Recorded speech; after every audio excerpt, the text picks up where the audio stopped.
Welcome to Native Bidaské, Native News Online's weekly spotlight on the people making news and leading change in Indian country.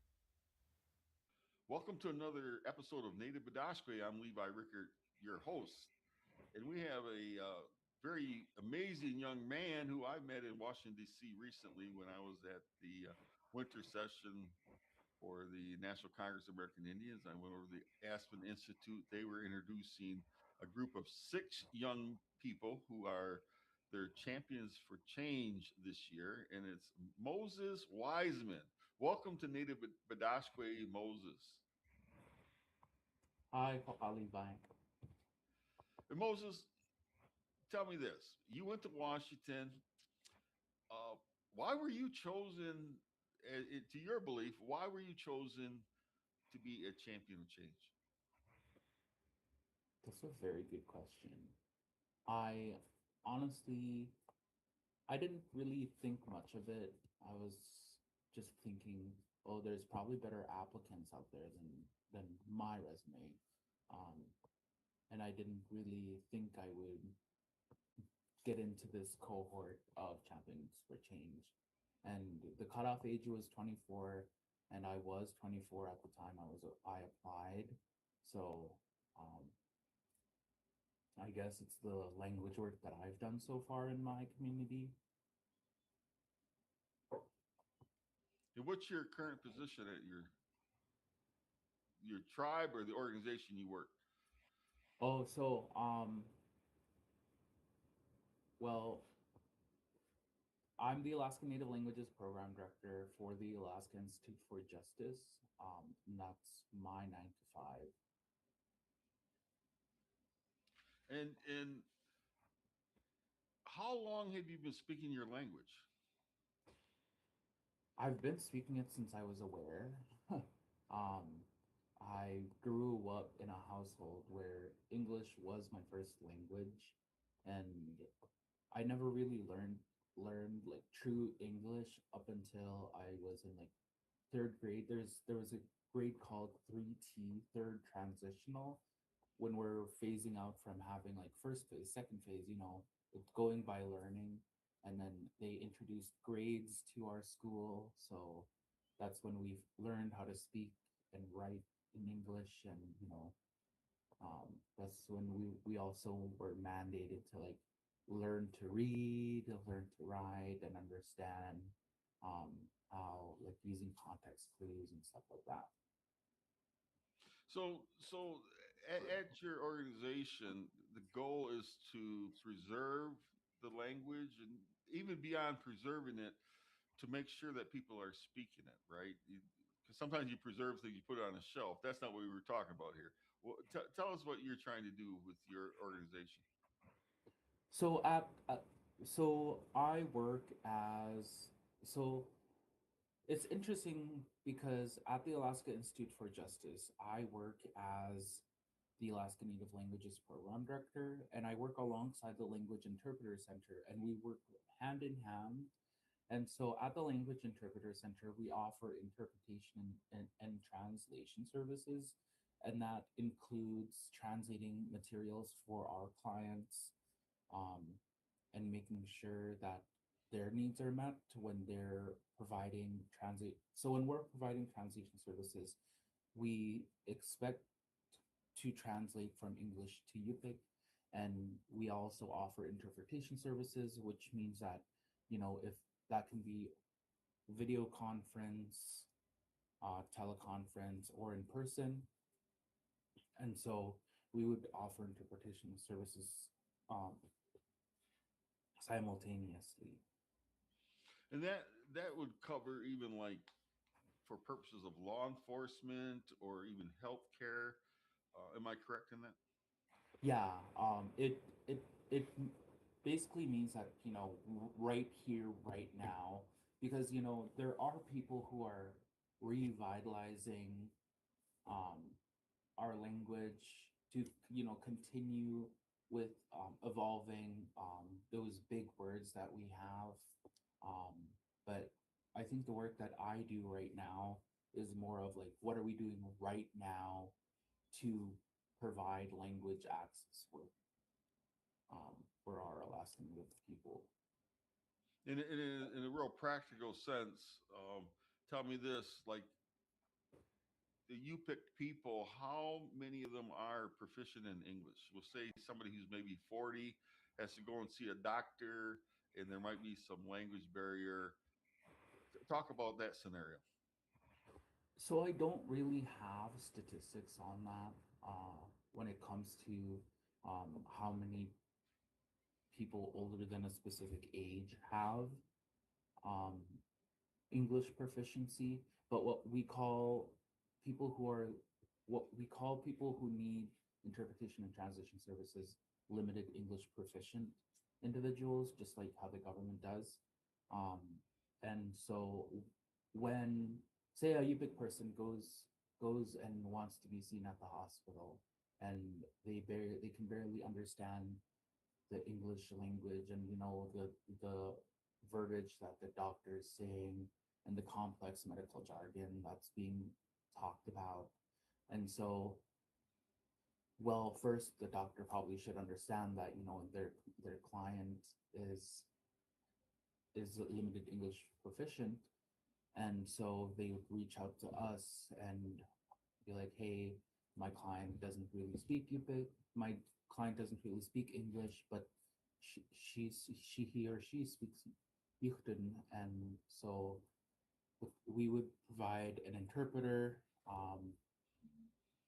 at a specific cost, and we pay our interpreters at a hourly rate, and so at that appointment, our interpreter would sit side by side with the patient, and so the doctor would be saying, would be talking, and then he would pause, and then the interpreter would be talking to the patient and explaining it from English to Yupik, and so right then and there, you're interpreting what the doctor is saying from English to Yupik. Yeah, I really I can appreciate what you're doing. You're serving the public in a very positive way, um, because when there's misinterpretation and what do they call it, mistranslation, people can get really sick. Or so what you guys are doing, your organization is doing, providing an excellent service for that, and it's just needed. I'll put it that way. So kudos to what you're doing. Hey, you talked a little bit about revitalization, and can you define what native language revitalization means to you, Moses? I mean, for me, language revitalization is, taking the traditions that we lost, and taking them to putting life into it. Like, for example, the teachings that have been told. Um, a good example of that is the Jalista Education and Culture. They're a nonprofit arm of my regional corporation, and they do a bunch. That's where I started transcribing, translating. When I first came into the workforce, I was an intern in undergrad, and we we were listening to audio tapes of these elders that are talking, and so they transcribe and write down what they're saying first in Yupik, and making sure that the spelling's correct and making sure that it's a very accurate word for word from the video, and then you would translate what they're saying from Yupik to English. So I think that's a good example of what language revitalization is, making sure that there are words that we don't know of that have been said in these recordings, making sure that there are, I don't know how to explain it, like that there are things that traditions that have might have been lost, that we're writing them down and making sure that they're kept safe for and by our people. Hey, can you speak to you're a young man, and what are you, 24, 25, something like that, right? Yeah, I'm 24. And okay, 24-year-old man. in terms of your relationship with elders, do you ever go back to them? It could be family member or just a community elder, that just to confirm you have it right, so that before we got going, you were talking about the humility that you like to have around the elders, which I fully respect. But speak to how you deal with your elders.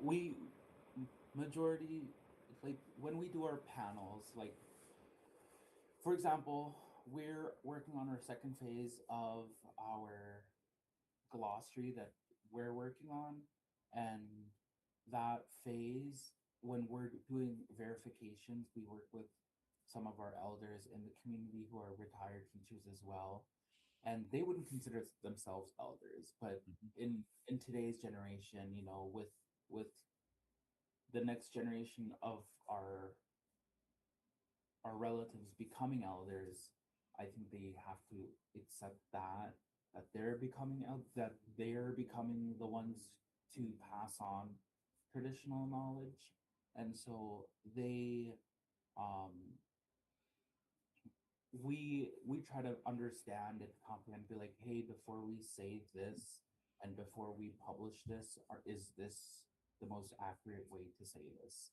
or is this the most like comprehensible way of saying it? Hmm.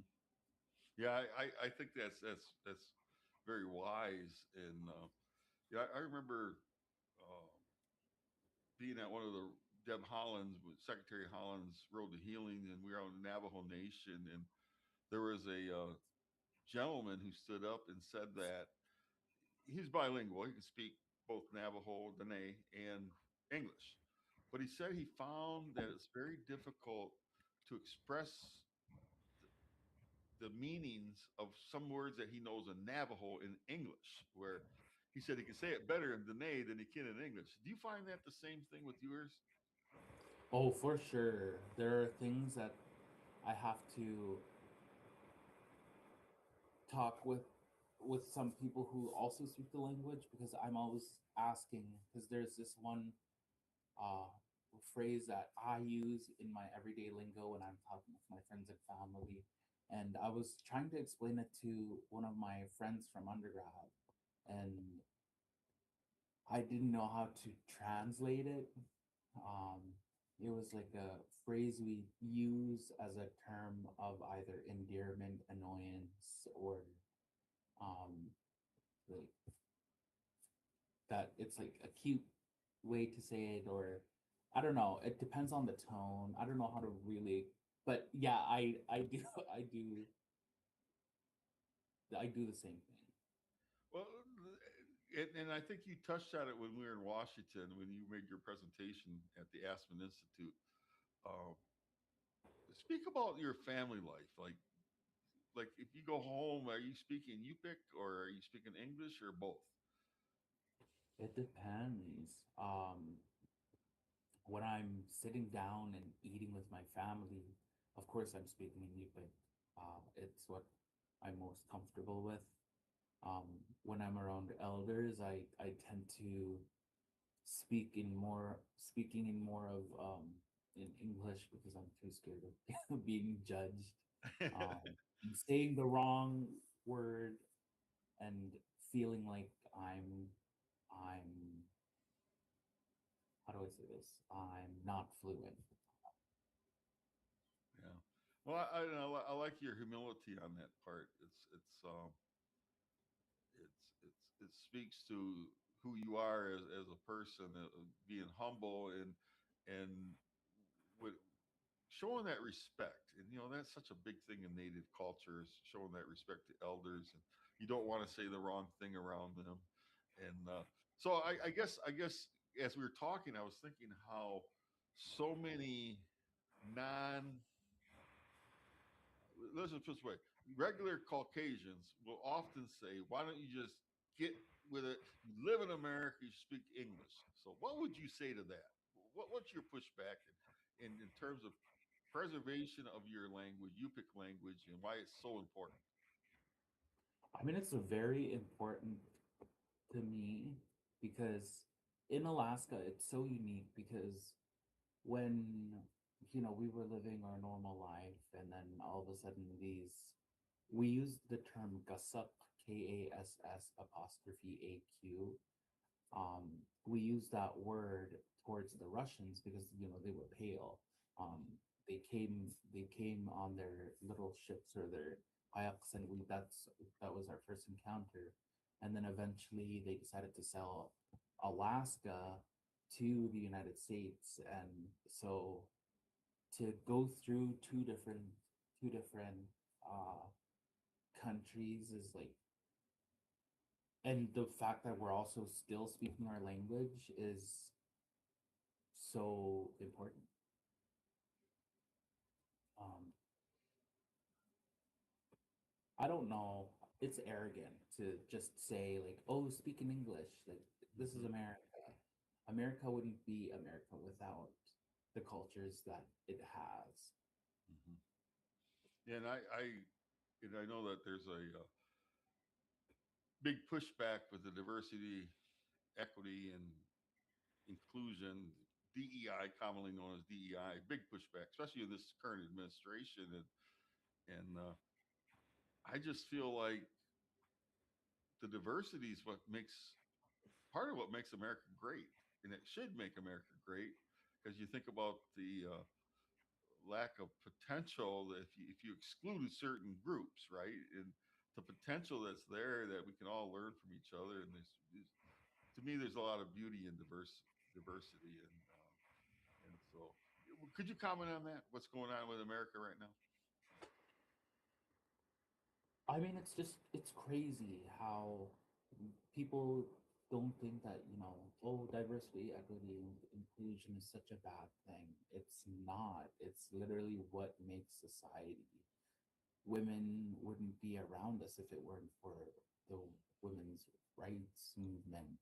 Um, we wouldn't even be allowed to be talking in this space without the Indian Reorganization Act. I mean, I wouldn't even have been allowed in society if it weren't for Elizabeth Bradovich.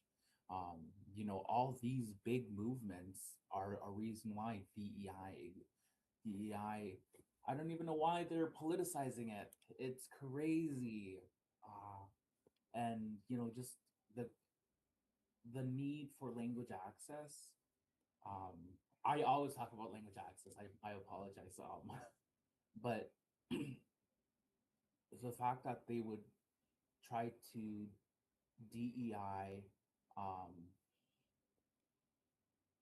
DEI it of DEI language access is just outrageous because as Native people we were termed under as a political class according to Lisa Murkowski. Lisa Murkowski said that um, in NCAI speech, I think, if I'm not mistaken.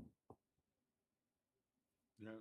Hey, and speaking about NCAI, and you went to Washington in a different capacity, brought there by the Aspen Institute Center for Native American Youth, champion of change. I'm proud of you. Talk about your experience in Washington this time. Why was it different? Being at the National Congress of American Indians, seeing the tribal leaders. What were your thoughts, Moses? It was just very odd to see from a different perspective because usually um, I feel like we're put into this class system as well as like as Native people we have communal societies. We're very community oriented. We're not individualistic. But then when we come to these conferences, we tend to think, oh, like I'm so nervous to see this person because they hold this specific title within Indian country when everyone should should be working together. And so being in a very political environment was so interesting to see, um, especially coming from Alaska. Uh, it's the fact that it takes 20 minutes to go to from the west end to Capitol Hill. I found that crazy, because it takes 20 minutes from one side of town to another here in Anchorage. Yeah. So meeting some of the leaders, what were your thoughts when you left Washington? I thought it was cool because we met the chief of the Cherokee Nation, and when he testified in front of the Senate Committee on Indian Affairs, the way they're so humble in the way they present themselves is very inspiring. Like, I mean, when Tracy Goodluck was doing an introduction, and the way she was carrying herself was very inspiring. You know, these tribal leaders, they care about their people, and they carry themselves in a very humble way while also thinking of their relatives and those before them. Hey, Moses, one last question. What advice would you give for Native youth out there who want to learn more about their language but may be hesitant? And what words of encouragement would you give them?